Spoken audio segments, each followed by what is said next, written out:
everybody. Welcome back to Mind Your Nest. I'm Jennifer Rosen, and thank you so much for being here with me today. I have a wonderful guest in studio with me. I met her, I think about 2 months ago, and we immediately connected. And of course, I'm a hugger because I'm from the Midwest of Chicago, and I think hugs are the best. We had such a wonderful conversation the first time I met Allison, and we connected immediately. A lot of personal and professional connections, and I knew we were meant to be in each other's lives. So I want to introduce Allison Shevlin. She's the owner and geriatric care manager of Managed with Care. Welcome, Allison. Thank you, Jennifer. Thank you for having me. Thank you for being here. I appreciate it. And we say we don't meet people by accident. I really am such a firm believer in there's a reason why people come in your life as well as when people leave your life. I think that says something about us as individuals. Sometimes relationships run their course for a myriad of reasons, and sometimes the new connections and the new relationships that come into our life, I think especially as we get older, at least for me personally, are so much more joyful and impactful. Because as we get older, it's really not about the numbers. It's about who is bringing joy to your life and who you want to be alongside of you as we live our life every day. So I want to give a little background as to how I came to know you. So Allison has a sister, and I met her sister Tammy when she was speaking at the nonprofit council at the Delray Beach Chamber of Commerce. And I loved what Tammy was talking about, and I immediately had to go up and talk to her. And then through Tammy, I wound up meeting Tammy's daughter, Logan. And Logan's adorable. How old is she? 22. She'll be 23 in July.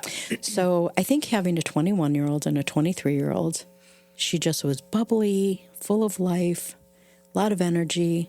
And for some reason, again, no coincidence, we were drawn to have a conversation. And through that conversation, she said, "You have to meet Allison." And then that was how we began. I do want to say publicly that I apologize to you for going to the wrong Caribou Coffee. But when we initially made our plan to meet, there are a lot of Caribou Coffees here in Delray Beach and Boca and whatever. And Federal Highway is a big street, right? So I put the wrong address in, and I was so frazzled. I went to the wrong Caribou Coffee.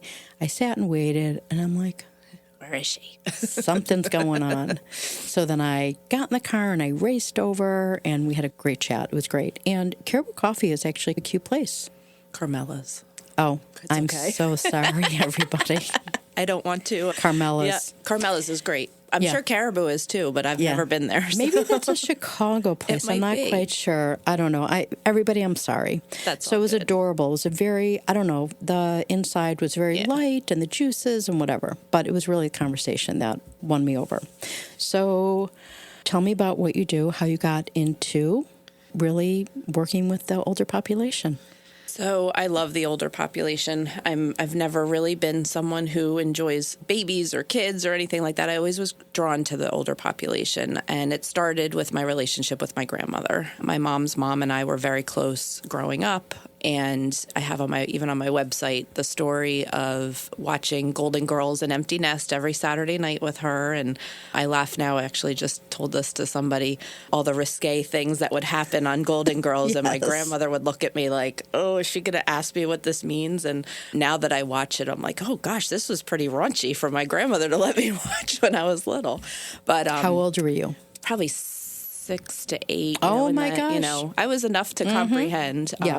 But then she moved into an assisted living facility, Sunrise Senior Living, up in Mars Plains, New Jersey. And do you remember when that was? How old you were? I was probably in my maybe 10, 11, 12, in that range. She passed away a while ago. Yes, she moved in there, and I immediately was drawn to going in there and doing her nails and dancing for the other residents. And I had this purple dress, and any family member that listens to this will know the purple rose dress.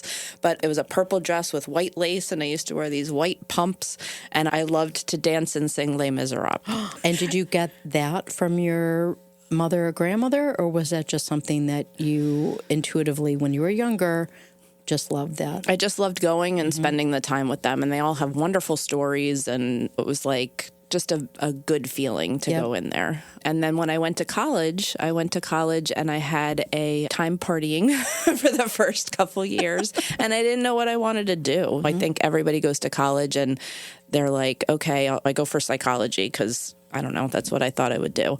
And I wasn't doing very well. And while I was in college, my grandmother passed away. And I said, I really enjoyed doing with the elderly. I wonder if there's something with old people. And I go, and there's a degree for gerontology. And I excelled. I brought my GPA, which was in the toilet, way up, graduated in my 4 years from Towson University, and left and moved in with Tammy.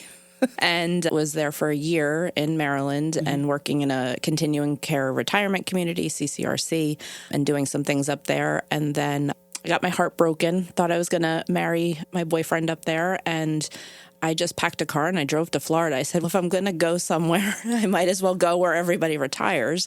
So I drove here. I think that's really interesting at still a young age, in your 20s, right, when you decided to make that move. Yeah. The awareness at that young age, that's where older people were moving. I did have that awareness, obviously, being from a close-knit family, as well as with my grandparents. But that's so grown up, or remembering Golden Girls, and they lived in Miami, and I wanted to go to the homeland. You're right. I'm sorry. And that, I mean, everybody retires to, my dad made a comment when he moved down here that I will not repeat. Everybody comes to Florida for their last stages. Yeah. And I like warmer weather. I like the beach. I've been down here. I just celebrated 20 years here on May 1st. Mazel tov. Thank you. I can't believe I've been here that long, but it's been a wonderful experience. It's had its ups and downs for sure. My first 5 years, it was difficult getting on my feet, but about 15 years ago, I just was able to put myself in a good position and put myself in a good job and start my experience in working in the field. When you were in college, was there a professor or a class that really solidified your desire to work with the older population, or was it just your feeling and your grandma? It was a mixture of both. Definitely the work that I did with my grandmother and my relationship with her, but it was also, some people are going to look at this as a morbid thing to say, but my death and dying class was very intriguing to me. Really? And so can you talk about that? It was, I guess everybody looks at death differently, but I always, when it's your time, I think about how that's going to look. And if it's a long, drawn-out process, or if it's obviously an accident or something happens that's instantaneous, it's helping the people afterwards and helping the families. But if it's for elderly, who notoriously a lot of my clients that have passed, I've been with them through the process of going on hospice and being on crisis care and ultimately transitioning, and giving families the peace of mind, as well as giving my clients that comfort at that stage, just always was very intriguing to me. So I want to ask you, because I didn't ask when you talked about your grandma passing away. I had a favorite grandma, my dad's mom. She passed away from a heart attack after I transferred to the University of Maryland in my sophomore year. She's my favorite grandma ever. I loved her. I'm like her as well, like mind, body, spirit. She had this vivacious personality. She had this smile that could light up the whole globe, and I just loved her to pieces. And she passed away from a heart attack. And I remember when she passed away, I never made soup. I decided I was going to make do my best to make her matzo ball. And she also got these like special eggs way back when, where I don't think that they have them anymore. And that's really, I got into just like feeling her hug around me. And I remember getting on a plane and flying back to Chicago for her funeral, and I wore pink. And I remember like some people were like, said to my dad, like, what is wrong with her? She's wearing pink to her funeral. My dad, she's dead. What does it matter? She's here. We're celebrating life.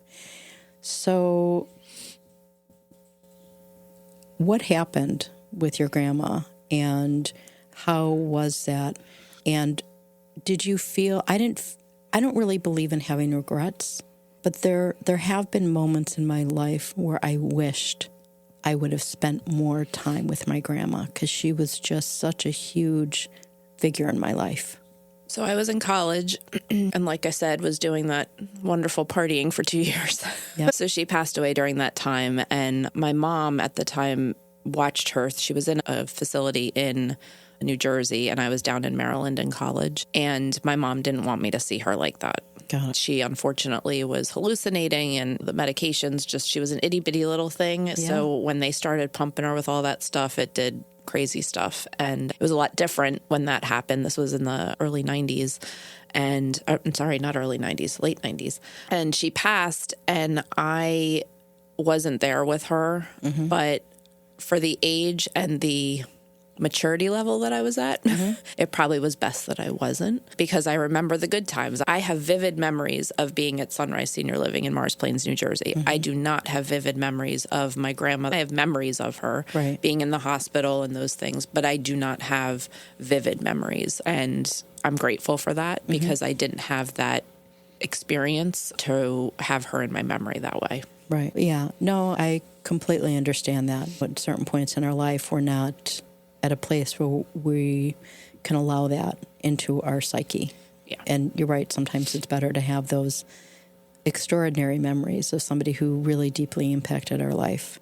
Listening to you describe how you changed your major in life, and really your desire to work with the older population has really me of my own personal experience with my dad. And I haven't really talked about this a lot.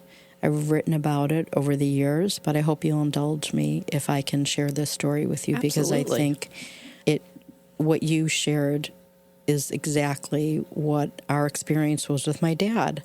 My dad had a major heart attack September 28th, 1985 at the Bears-Patriots game. He was with my younger brother. And he was with my younger brother's friend and his father.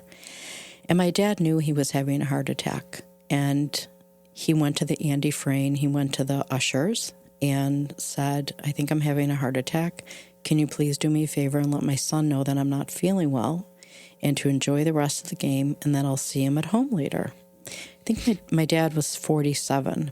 So he went to the Bears medic at the game, and he was rushed to the hospital. And all the doctors who saved his life that day were at the game, because it was a really big game. And it was also the first night of Rosh Hashanah, and my parents were expecting a lot of people. And my dad flatlined. He told me this story a few weeks later when I came home to see him.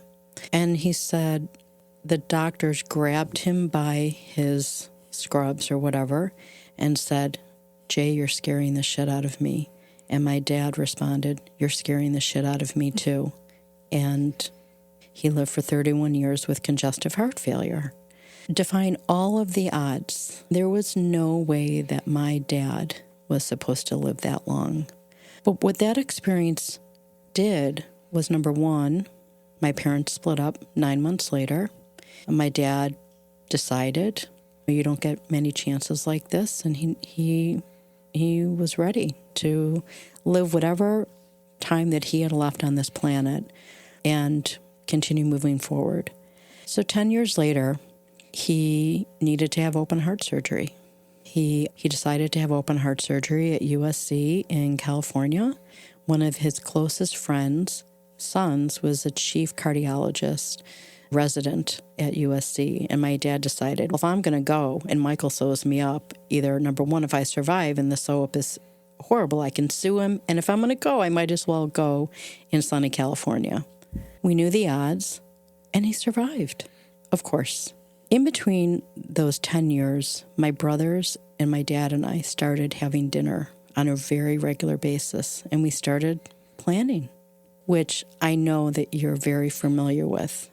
And there are a lot of people that don't plan because they, especially at such a young age, my dad was 47, you don't really think it's going to happen. But for my dad, I think being an accountant and a business owner and having clients that really range the demographic range of young to older, this is something that had to be done. And that was the first time that I recall my brothers and my dad and I really talking about planning for the inevitable.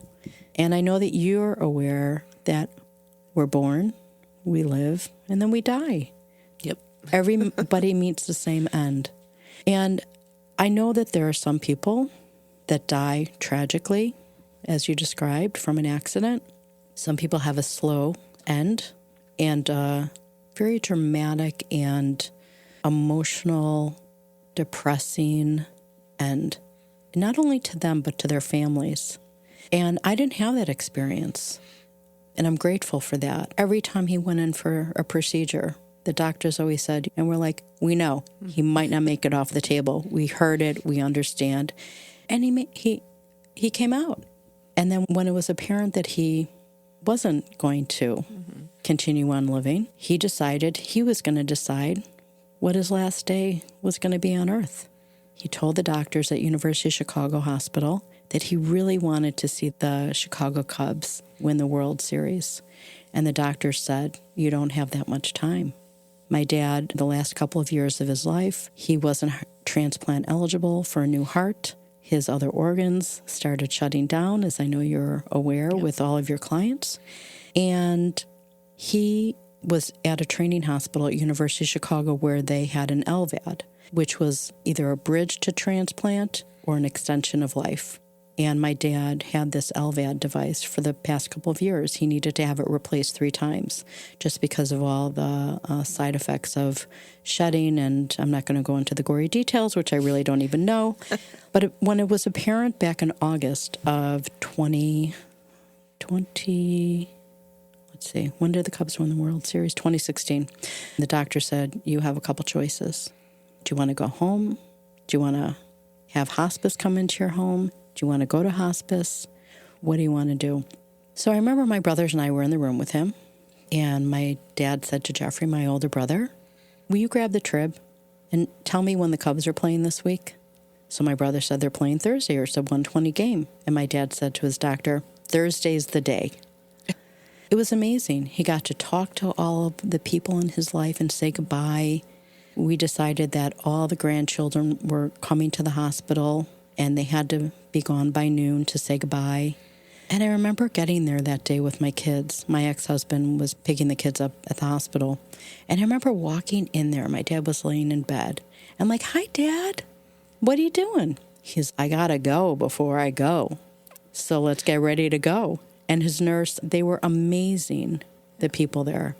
So it was a beautiful ending for him. And I remember after it was over, let me backtrack for a second. It was the first time that I realized that the hearing is the last thing to go when somebody's passing. And fortunately, I knew that before everything started to happen. And I remember holding his hand, watching the game. We're like, go Cubs. It was a base hit or whatever. And I just remember saying to him, Dad, I love you. I love you so much. You're the best dad. And how beautiful that passing was. And then my brothers and my dad's girlfriend left. And I remember not having a desire to get up and leave. He was laying there. I felt peace. His nurses came in. One of his nurses said it was the first time he had a patient pass, and that he was so grateful that it was my dad. That it was the most beautiful thing he had ever seen. Not just that moment, but the days leading up to it, as well as the care that he was part of for the last 3 years of my dad's life. And I wasn't scared sitting with him. his nurses came in and got him all ready to go. I remember calling the funeral home and talking to David and said, my dad passed. And I talked with the hospital and I asked them if it would be okay if he got picked up in his room and if that's okay. And he said, of course. So I stayed with my dad the whole time for hours. And it was beautiful. I didn't want him to be alone, even though he wouldn't have known. It was, of course, more for me than anybody else. And I remember once they had come to get him and driving home. University of Chicago was on the south side of Chicago, and I lived way up north. And it was so interesting. You get in your car, you're on the highway, and everybody's driving, cutting you off or whatever, and I'm just driving. Life goes on, right? Sometimes the most tragic or devastating losses in our life, it jolts us back to reality when we are in traffic, because it's a reminder that life does go on. And it instills like a gratitude that we were fortunate enough to be along for this ride with this amazing human being. I want to say that one of the things that I really loved when we first met is your warmth and your compassion and your joy, really, of working with the older population. And I don't know where my joy came from with that population either, to be honest. I think I've told you that I've always considered myself an old soul. Me too. I've always felt like I should have been born in my parents' or grandparents' generation. Yep. I love the slowness and the realness and the simplicity, the having one line with no call waiting, no computers. Gosh, I miss that. Yes, very limited technology. But most of all, I love the stories, and I just always loved sitting and being part of and just embracing the real conversations that you would hear about their life. Absolutely. I don't know what it is. It's like magic.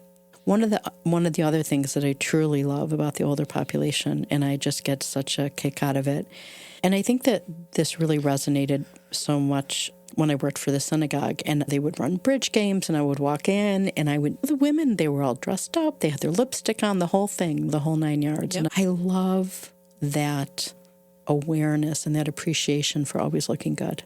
Even though right now, the two of us, for everybody listening, we have tears running down our faces. So Of course I do. it's hard to if you talk. know me. Yeah, it's hard to talk about this generation and how much it's really meant to both of us in our hearts without getting emotional, I think, because it means so much to us. And I think that they're very special people who do work with the older population that I have met since being here that really are so moved by them. I don't know, even when I get a new client and the new challenge comes of establishing that relationship. And a lot of times you go out there to do my quote unquote assessment, and it's these questions and paper or whatever. And sometimes I just go out there and I sit with them and I tell them, I give them my 3-minute elevator. This is why I do what I do. And this is what I can do for you. But tell me about yourself. I want to hear what you did for a living, and I want to hear about your children, and I want to hear about those things. And it's not something that you can put on an assessment. It's more getting to know them. Yep. So I described to you what our experience was as a family, which I wouldn't say is an anomaly. I know that there are other families out there that have had similar. Everybody comes together on the same page. It's a blessing when it happens. On the flip side, I do know that more often than not, that's not how it goes. So how have you, over the course of your business and before, really managed those conversations when your priority is to your patient, correct? The patient, the client, and the client's family, and the family. Yes, my priority is my client, to keep them safe and as independent as possible and give them what they want, certainly. But there's so much gray area in my line of work, and every family has a dynamic. I tell that to all my families who come to me and say, my family, every family has a dynamic, That's right. including my own. Yeah, yeah. That's definitely a conversation with them. Can you share an experience where there was a lot of conflict and where maybe your client had a different want than the family? I think most of the time, not a specific one, but most of the time when I become involved, it's when the crisis is happening. And can you elaborate on what a crisis means? Is. Yep. They're hospitalized, and this one wants everything done. That's going back to having your ducks in a row and all your paperwork completed. But they're in the hospital and we're going to save mom. We're going to save mom. Mom's wishes that, she doesn't want any life sustaining. And then, son comes in from Europe and, swoops in and thinks that he's going to change the world. And there's a lot of different things that can happen, client into specific. However, those crises is when they bring in I'm a mediator. Yeah. I'm family management. I'm crisis management. I'm there to be able to have those tough conversations. I always say as a care manager, I say what you need to hear and not what you want to hear. Yeah. And that's really hard for a lot of people to digest. And it's helped me as a person to have those difficult conversations when they become part of my life. My mom passed away in 2021. I just had a brother-in-law pass away in March. And those conversations that come with your own family are challenging. And it can stir up some stuff inside you, for sure. Yeah. How to come away with love or come across with love and with compassion rather than you should be doing this and you should be doing that and pointing fingers, and maintaining a peace within inside myself so that I can be present and helpful to the people that I serve. Right. And having that balance. Do you find that some of your clients have already had the end of life formalities set in place in terms of living wills, DNRs, all of that?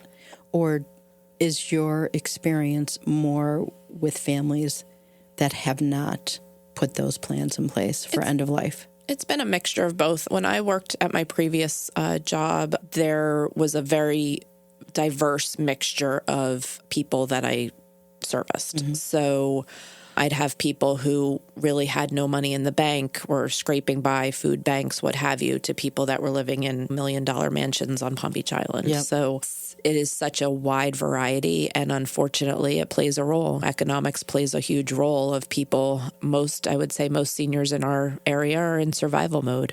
Yep. But those end-of-life advanced directives are a question during my first meeting with people because, God forbid, something happens. We want to have them in place. And a huge misconception, because a lot of my clients in their 90s, if I'm gone, I have a DNR. It's in my living will. No, it's not. It's a separate form that needs to be signed by you, signed by the doctor. And a lot of people aren't educated on that. So they think that they have certain things in their advanced directives, but they don't. If you have, or with your clients that do have all their ducks in a row and their end of life paperwork and everything is spelled out, having that document, does that ease the potential conflicts with the families as you start having these conversations? Because obviously your client has done all that work, right? They wanted to make it easier for the family as they're declining and ultimately passing. So with everything already being set in stone, and you would think that the family members who come in and say their goodbyes, that wouldn't be challenged. Is that true, or have you had different experiences with that? I've had people challenge for sure, but it's my hope that if people have done those advanced directives, that they've included their family, their close family, their children, their spouse, whatever, and that they've included it. And if a care manager does become involved, I make it very known of what are your wishes. I have a client right now. I know that he wants to go. He's 95 and he's lived his life, and his children are both very aware that he wants to go and to not give any life sustaining. So again, it varies, but I have had a couple challenges in the 20 years of working in this field of people that have come in and things that I've experienced for sure. Have you ever felt that you needed somebody else to be the champion along with the client, especially when you first started out and maybe those conflicts arose and you weren't really 100% sure how to put to bed the conflict that was arising? Or had you always had that internal confidence to really massage those conflicts and those conversations so that it ultimately produced a positive result for everybody? I'm lucky to have a few women in my life, and I say women, I also have men in my life that I can go to when I have those staffing concerns, so to speak, to be more clinical about it and be able to talk about those clients with other people. I've met a wonderful woman who helps me as if I go on vacation. Yes, we do go on vacation to take care of our inner selves. Yes, and I believe you also like to go to a spa every now and then, and which is extraordinarily important.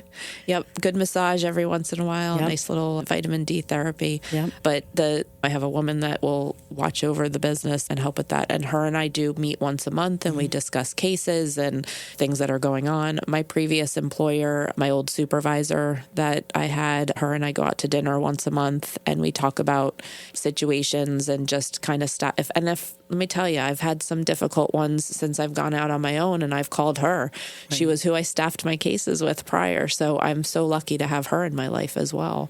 But I'm pretty confident in the conversations that I have. And again, I go back to saying, as a care manager, I say what you need to hear, not what you want to hear. Yeah. And people sit there and you see the change in their facial expression or their eyes widen when I say something that's, you know what, that's probably something that I need to take into consideration. Where before, if a family member is saying it to them or my client is saying it to them, it's not received the same way at all. I'm an impartial, not emotionally, but emotionally involved person. Oh, I understand that. But I try to stay at an arm's length, and my families, they've become part of my family. You know? That's wonderful.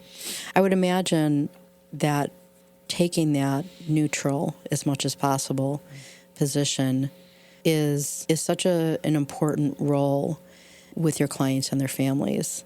I'm so aware, especially with life transitions, that a lot of the emotion and potential conflict and maybe anger has nothing to do with the current situation, their loved one getting ready to pass with humility and respect, but more to do with old family hurts. Absolutely. Yeah.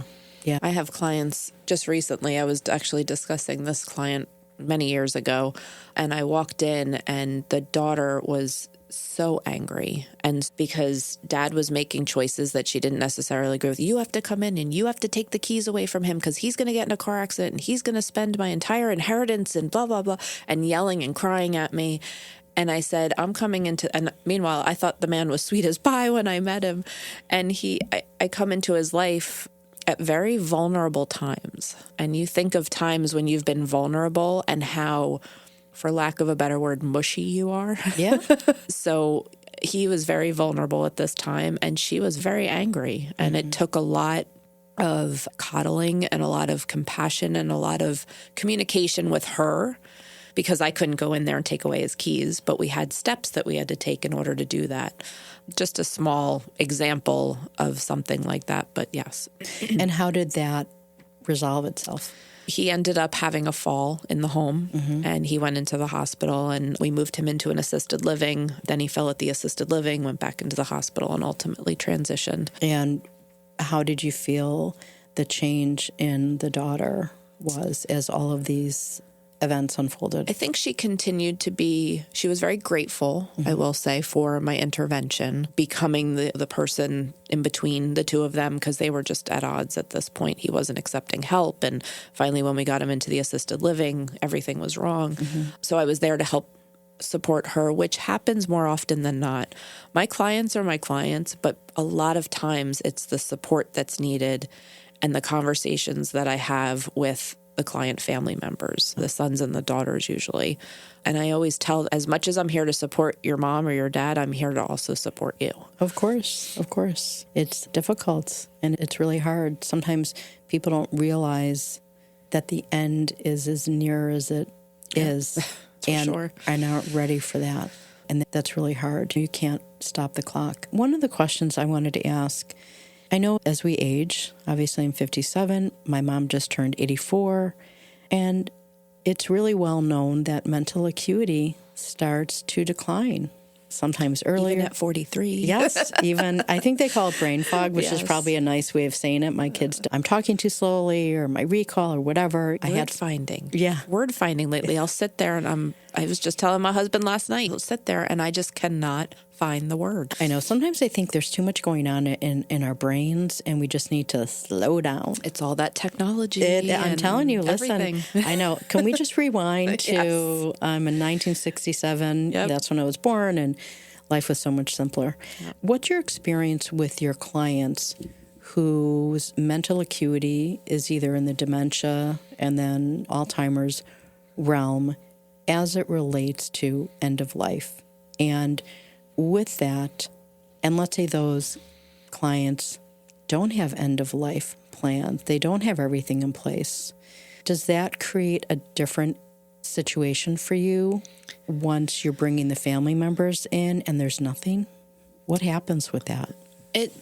I think, again, every situation is so individualized in the experience, and it depends on the dynamic in the family. I would say 9 times out of 10, it's basically me coaching the child or whoever the next responsible party is on making the best decisions for their parent or loved one. And sometimes that's easier than others for some clients to do for their parent. Excuse me. But I think that helping them to understand where they're at, and we can make that decision together. I can help guide you on what would be the best situation. When they have dementia or down that cognitive impairment path, it becomes so difficult because a lot of those people can still walk and talk and are total able-bodied, but their mind isn't there. And that usually is what happens. Either the mind goes or the body goes. Very rarely is it both. Yeah, there's no concert of symmetry as it relates to that process. No, not at all. Yeah. So I'm looking around this room and I'm like, there's a lot of gray in here, and that's reminiscent of my work. It's such a gray area because you want people to make the best decision possible. Yeah. What I've learned is that I tell my clients, especially the family members, there's no right or wrong. There's just the decision that's made. Yeah. And that's in everything in life. I don't like those words, right and wrong, because it puts a stigma on what people think is right and what people think is wrong. Yeah. And there's just the decisions that people make, and you have to accept them for how they are. And that's sometimes difficult for some of my families to grasp. I want to make the right decision for my loved ones so that they don't come back to haunt me or something like that. And I just, there's no right or wrong. It's just the decision that you're going to make, and you're going to have to find peace with that decision. Yeah, I love that. And I think that's so important to emphasize. I like to think that there are 2 choices. You either do it or you don't, instead of thinking that there are so many different choices that you could make. And you're right, without saying there's a right or wrong, that it takes the rigidity of making a decision off the table so that people are okay with going through the process and choosing really what's best for their loved one and the family. Something that I've thought about really more so since I've moved to Florida and I see older people all the time. It's really hard to think about people who don't have family at any age, really, but primarily the older population. There are times where they're discarded and there's no more mattering of them, and they don't feel that they matter to anyone else, and they're alone and they're isolated, and they're in their apartment or they're living wherever they're living, and there's no family or community or support for them, which is really sad. I think about when I'm driving around and older people driving. As an aside, I can now vouch that I do think that Florida has probably, at least in this southern Florida, some of the worst drivers I've ever seen. With that being said, when you see older people driving, whether it's an older man, an older woman, that they're somebody's mother, father, grandma, grandpa, and they didn't just appear on earth. They did have family. They did have support. I'm sure they had friends. I'm sure they, like you said, had a really long, hopefully fruitful, colorful life. And what saddens me is when those older adults don't have anybody and don't have anybody to advocate for them. They don't feel the love. And how do you care for those clients when it could be really just you and the client and helping them have a peaceful, respectable end of life? I had a client at my previous employment, and she was extremely well off, and she had children that didn't live in the area. One was north of here a little bit, and then another one across the country and all over, and extremely wealthy. And she died with me and her aide and another person by her side. And I looked at that situation. Money, first of all, you can't take it with you. That's right. Yep. It comes and it goes. Mm-hmm. And I look at those opportunities. It was such an honor to be with her for those 4 days as she was passing, knowing that the family unit, the family dynamic didn't warrant her having her children there for whatever reason. Doesn't matter. But I had such a good relationship with her, and I knew that she wanted to die in her home. And that transition period of those 4 days and I've never had somebody that's been completely 100% totally alone, nobody. There's usually a cousin or an aunt or something that we find that can have some say or some input in the situation. But this situation, there was nobody there with her. And it opened my eyes to the reality of it, that there are people out there that have this experience. And even when you get off 95 and you see the older gentleman that's begging for money, that the other day, Tammy and I were in the car and I gave him some money and we drove away. And Tammy said to me, he just probably doesn't have any family and he doesn't have any help. And her and I are like, okay, keep driving this way because we're going to turn around. The man's going to end up in my guest bedroom. Right. But that's how we are. We see situations or see people like that, and they have a story. They have something. There's a reason for them to get to that point. And unfortunately, with opening my business and with being in this line of work, I realized that I can't succeed in all of them. And for someone who is a self-proclaimed perfectionist and somebody who wants to make sure that they do a good job on everything, I think realizing that sometimes there isn't going to be the outcome that you wished for has been really hard for me to accept. But it's part of my line of work. Again, the gray area. Yeah. I wanted to ask you a question, and I feel like it's appropriate given what you just shared. You and I are both obviously emotional people. No, really. And I do believe that we're able to table our emotions as much as possible, which we have to, and focus on the business at hand. Absolutely.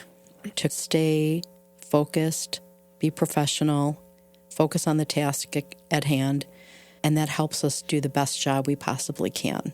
Being emotional people, there has to be an outlet for that at some point, I believe. For me, it was would have been my dad's 86th birthday on May 4th. And I find that grief never ends. Grief is like a perpetual. It moves and goes, and it's part of life, you know? And I believe that the reason why sometimes grief hurts so bad is because we were loved and we loved back. And we mattered to that person and we reciprocated that. And it was really a two-way street all along the way. And I think that if it were different, if we felt alone, then maybe we wouldn't have those emotions. But emotions make us feel alive. And we have to feel the pain. We have to feel the hurt. And then we have to put it away. And then we have to redirect our brain. I find sometimes when I'm having conversations with older people or people in general, and I hear their stories, and I listen, and I engage in the conversation and really want to ask more, that sometimes it can be a bit much, depending on who you're talking with. And especially being in the profession where you're working with older people and hearing those stories and engaging in these conversations, like you said before, sometimes their conversations spark something within us that maybe we weren't ready to feel, didn't want to feel.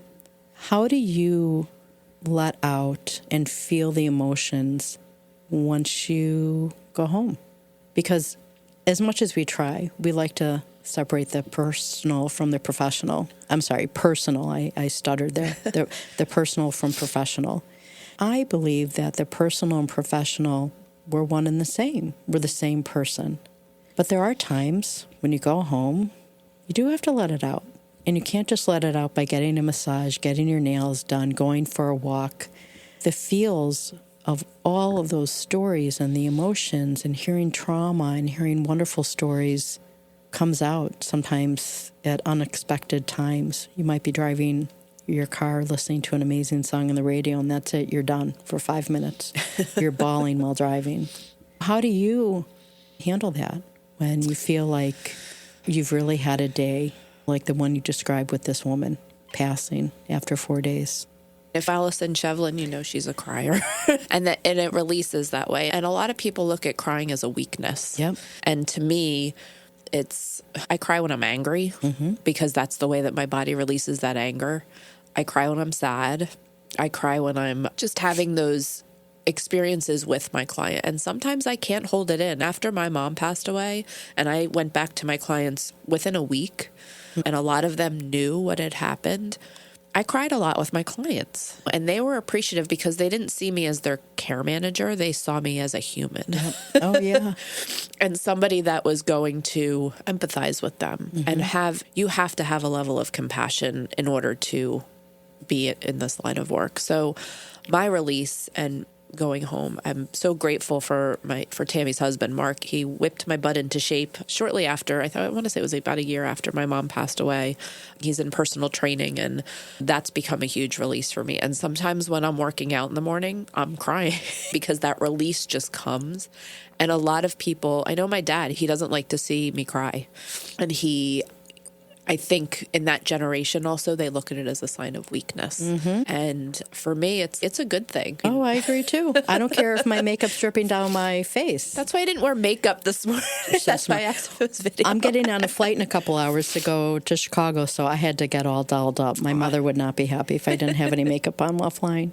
But that for sure. I can tell you that and I'm not a runner, I'm not somebody who likes to work out. I ran 3 miles on Tuesday, and I do my weight training, and I that has become very important to me. And if I go 2 or 3 days without doing it, I feel that pent up. So it's a way to release for me. Some people, I can find myself mindlessly sitting at night scrolling Facebook or scrolling Instagram, and it's that I think that's what frustrates me, because you also see the comparison, and that creates a lot inside of us. That's why this generation, I feel so bad that they have not just who they deal with and interact with on a one-on-one basis, but they also deal with the rest of the world in the comparison that they have with that. I learned many years ago, and I have a lot of sayings, some from my dad and some that I've picked up along the way based on my personal experience as a mom and working. But I love this saying. It's comparison is the thief of joy. It's a good one. Yeah, isn't it? It is. I love it. And that's the truth. And those social medias, like you said, I feel like sometimes I lose a brain cell. I scroll a little bit at a time. And then sometimes it's a little voyeuristic, like driving around a really lovely community and trying to see if you could see in their houses. Although in Florida, there are a lot of gated communities, so you can't do that. You can go on Ocean Drive and have a day. So I do believe that limiting yourself to the scrolling. I put a timer on my phone. So Really? It goes dark. You can, of course, silence the timer, but Of course you can. It goes dark. Or you can swear and throw your phone against the wall and say, I'm going to do whatever the hell I want to, right? It's a gentle reminder to say you're wasting a lot of time doing this. There's a lot more beneficial things to do, making connections with people, talking with people. With real people, human connection. I agree with that. All right, so this is my final thing that I wanted to talk about. So one of the things that Logan shared with me when she first gave me your card, and I commented on the hydrangea, which I love that flower. It's so pretty. I love the colors it comes in. And blue, I think, is that the most popular color hydrangeas come in? Blue and white. Yeah. Okay, so they're stunning. They're gorgeous. I just love them. So she shared with me a little bit about where the hydrangea comes from or came from. So I wanted you to share, for those of you that are listening, in Allison's logo, there's a hydrangea, and it's just beautiful. The colors on her card are soft and warm and inviting. So can you share what the hydrangea means and what you did to honor the reason for the importance of the hydrangea in your life? Growing up, my mom always kept a lot of fresh flowers. She loved flowers, and I'm a black thumb. I'm not a green thumb. And I love that saying. I never heard of that before. Can I copy it? You can copy. Okay, great. It's not trademarked. Great. But I'm absolutely awful with them. And she would always have fresh flowers in the home. She loved springtime. She loved when everything was blooming, and she loved hydrangeas. So I lost her October 13th of 2021, and obviously didn't open my business till July of 2023. But in those 2 years, definitely formed appreciation for floral things, and I enjoyed having them in my home from there. So the hydrangea became more common in my life, and I would see it in different, like I also do some catering events on the side in my spare time. And a lot of the Palm Beach Island and the nicer houses I would go to, they always had these huge, big balls of hydrangeas, and they're beautiful flowers. They don't last very long, especially for someone like me, but we had them on our buffet table last weekend for the event that I did. And by the end of the event, they were starting to like wilt and That quickly. Very quickly if you don't take good care of them. So October 13th of 2022, a year of my mom's passing, I went and had the hydrangea tattooed on my arm with the coordinates of where we put her ashes in the ocean. Wonderful. My mom and I shared a birthday on December 10th. That year, December 10th of 2021, we spread her ashes. My whole family and I got a boat and went out into the ocean and spread her ashes, which if you Google ashes spreading in the ocean, you will see it makes this most magnificent teal like orb when the ashes go in the ocean. And it was just so peaceful to watch her drift.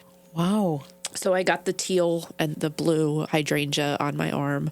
My dad was not happy about it because he's not one for tattoos, but it was to honor her, sorry. And he goes, "What are you going to put one on?" I said, "Probably a golf club next to it or something like that." Don't worry. Yeah, don't worry about it. You won't be here to complain about it. Exactly. So. But the hydrangea has become very important. So when I did make the decision, because when I left my last job, I didn't know I was going to be opening a business. I gave my notice and had no idea what my next step was. Interesting. Very interesting. I have a sign in my house and it says, "Leap and the net will appear." Oh, I like that too. So I leapt, and my net came out in the form of a hydrangea, the form of my mom, and that's how my logo became my logo. Logan designed it for me after a couple of trials and tribulations back and forth on what to look like, but she designed it for me, and that's where we're at. I just love it. It is so welcoming. It really is so lovely, and the colors are just so pretty. What you wrote underneath your logo, "Your family becomes my family," I know is really near and dear to you. And you wake up and you live it and you breathe it, and it is one and the same, which is just fantastic. Allison, I'm so grateful to know you. Grateful to know you too. You have, in a short amount of time, but in a very significant and moving way, you have brought so much joy and warmth and honesty and love to my life. I'm truly... Here come the tears again. I know. We should have had a box of tissues I know, in here right? next time. So I just want you to know that. And again, thank you. Thank you. Okay, everybody, we're done with this episode. I hope you enjoyed it. I hope you learned a few things about Allison, about her passion, and about her love for the clients and her families. And I just thank you for coming along for the ride. Until next time, keep shining bright, and remember to always mind your nest.